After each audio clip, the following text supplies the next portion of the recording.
भाई मैंने जय श्री राम जय जगन्नाथ। मु आगु किसी भिड कर कहीं मत धमकाउले लोक।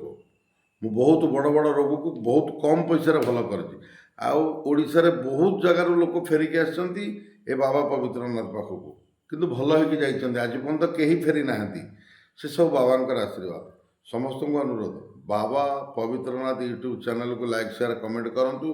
घर बाहर बेलू जय श्री राम जय जगन्नाथ कहीकि आसतु। जमितिया रोग होता मुझे निश्चित रूप से भल करी। बहुत बड़ बड़ मेडिकल फेरिक आस मो पाखे भल होती आंठू गंठी ऑपरेशन हो पड़ुं तथापि आसी मुझे भल कर L4 L5 अंटार जमितिया जंत्रणा होता मुझे भल कर बहुत कम पैसा आपण मैंने आश्चर्य हे।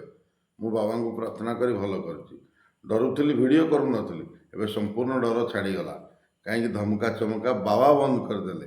एवं पूरा निश्चित मु अच्छी जमितिया रोग होता जमी आंठू गंठी अंटा L4 L5 L6 जहाँ भी होता आपण मैंने आसतु कैंसर भी होता मुझे भल करुँच आसतु। जय श्री राम जय जगन्नाथ।